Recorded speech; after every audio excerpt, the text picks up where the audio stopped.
ഇന്ന് ഞാൻ തയ്യാറാക്കുന്നത് ഒരു മീൻ മസാലയാണ്. അതിന് വേണ്ടി പാനിലേക്ക് കുറച്ച് വെളിച്ചെണ്ണ ഒഴിച്ചു കൊടുത്തിട്ടുണ്ട്. ഇതിലേക്ക് 2 സ്പൂൺ മുളകും പൊടി, 1/2 സ്പൂൺ മഞ്ഞൾപ്പൊടി, ആവശ്യത്തിനുള്ള ഉപ്പ്, 1/2 സ്പൂൺ വലിയ ജീരകത്തിൻ്റെ പൊടി, 1/2 സ്പൂൺ ഉണക്കമുളക് ചതച്ചത്. ഇതെല്ലാം ചേർത്തൊന്ന് യോജിപ്പിച്ച് ചെറിയ തീയിലിട്ടൊന്ന് വറുത്തെടുക്കാം.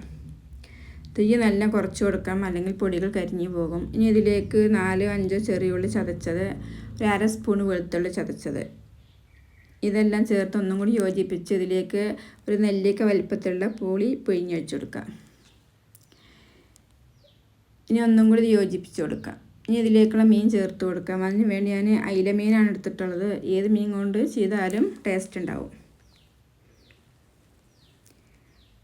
നിങ്ങൾക്ക് ഏത് മീനാണെന്ന് വെച്ചെങ്കിൽ അതുകൊണ്ട് തയ്യാറാക്കാം. ഇതിൻ്റെ മസാല മാത്രം മതി, നല്ല ടേസ്റ്റ് ഉണ്ട്. എല്ലാവരും തയ്യാറാക്കി നോക്കണം. ഇനി കുറച്ച് കറിവേപ്പില ചേർത്ത് കൊടുക്കാം. നമുക്ക് ഒരു വശം തിരിച്ചിട്ട് കൊടുക്കാം. നമ്മൾ മസാലയും മീനൊക്കെ എല്ലാം തയ്യാറായി വന്നിട്ടുണ്ട്.